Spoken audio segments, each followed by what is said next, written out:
ಮೆಂತ್ಯ ಚಪಾತಿ ಮಾಡುವ ವಿಧಾನ: ಗೋಧಿ ಹಿಟ್ಟಿಗೆ 1 ಬೌಲ್ ಕಟ್ ಮಾಡಿರೋ ಮೆಂತ್ಯ ಸೊಪ್ಪು, ಕೊತ್ತಂಬರಿ ಸೊಪ್ಪು, ಹಸಿಮೆಣಸಿನ್ಕಾಯಿ ಪೇಸ್ಟು, ಉಪ್ಪು, ಸ್ವಲ್ಪ ಅಜ್ವೈನು ಮತ್ತು ಅದಕ್ಕೆ ಸ್ವಲ್ಪ ಎಣ್ಣೆ ಹಾಕಿ ಮೇಲೆ ಸ್ವಲ್ಪ ಅರಿಶಿನ ಪುಡಿ ಹಾಕಿ ಎಲ್ಲನೂ ಚೆಂದಾಗ ಹಿಟ್ಟಿನ ಜೊತೆ ಮಿಕ್ಸ್ ಮಾಡ್ಕೋಬೇಕು.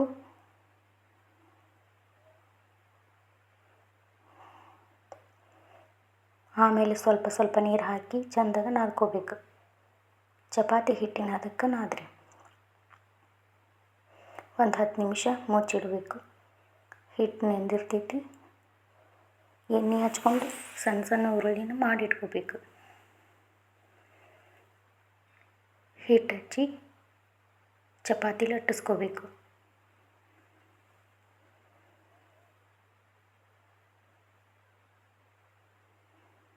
ಮೊದಲ ಹಂಚು ಕಾಸಾಕಿಟ್ಟಿದ್ದೆ ಈ ಚಪಾತಿನ ಬೇಯಿಸ್ಕೊತೀನಿ ಎಣ್ಣೆ ಹಚ್ಕೊಂಡು. ಹಿಟ್ಟು ಮೆತ್ತಗೆ ನಾದಿದ್ರೆ ಚಪಾತಿನೂ ಸಾಫ್ಟ್ ಆಗ್ತಾವೆ.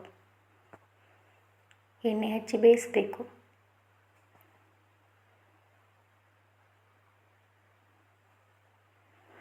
ನೋಡಿರಿ, ಹಿಂಗೆ ಚಿಕ್ಕಿ ಬರೋವರೆಗೂ ಬೇಯಿಸ್ಕೊಂಡ್ರೆ ಚಪಾತಿ ಚೆಂದಾಗ ಬೆಂದಿರುತ್ತೆ.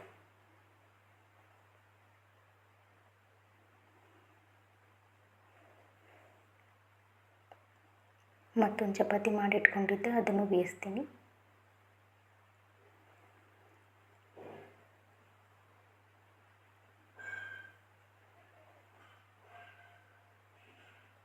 ಎಣ್ಣೆ ಹಾಕಿ ಬೇಯಿಸ್ಕೋಬೇಕು ಎರಡು ಕಡೆ.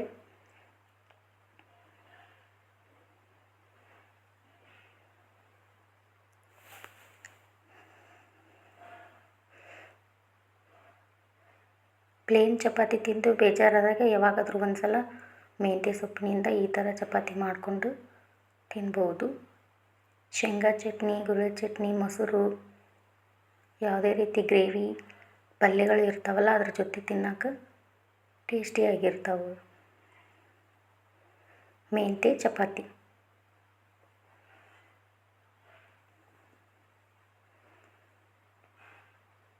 ಮೆಂತ್ಯ ಸೊಪ್ಪು ನಿಮ್ಗೆ ಫ್ಲೇವರ್ ಜಾಸ್ತಿ ಬೇಕಂದ್ರೆ ಸೊಪ್ಪು ಸ್ವಲ್ಪ ಜಾಸ್ತಿ ಹಾಕೋಬೋದು, ಬೇಡ ಅಂದರೆ ಸ್ವಲ್ಪನೇ ಹಾಕೋಬೋದು.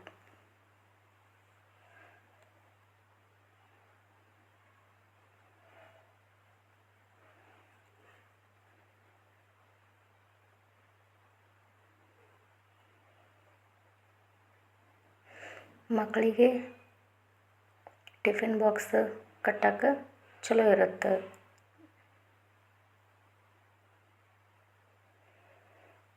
ಈ ಥರ ಮಾಡಿಕೊಟ್ರೆ ಅವರು ಇಷ್ಟಪಟ್ಟು ತಿಂತಾರೆ. ಇದ್ರ ಜೊತೆ ಮೊಸರು ಚಟ್ನಿ ಇದ್ದರೆ ಇನ್ನೂ ಇಷ್ಟಪಟ್ಕೊಂಡು ತಿಂತಾರೆ. ಈ ರೀತಿ 4-5 ಚಪಾತಿಗಳನ್ನು ಮಾಡಿಕೊಂಡಿದ್ದೀನಿ ನಾನು ವಿಡಿಯೋಗೋಸ್ಕರ.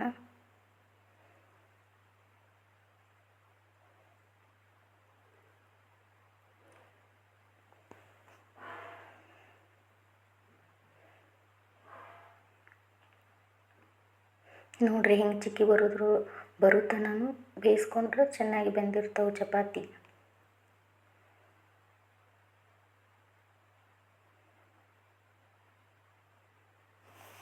ಈ ವಿಡಿಯೋ ಇಷ್ಟ ಆದಲ್ಲಿ ಶೇರ್ ಮಾಡಿ, ಕಮೆಂಟ್ ಮಾಡಿ, ಸಬ್ಸ್ಕ್ರೈಬ್ ಆಗಿ.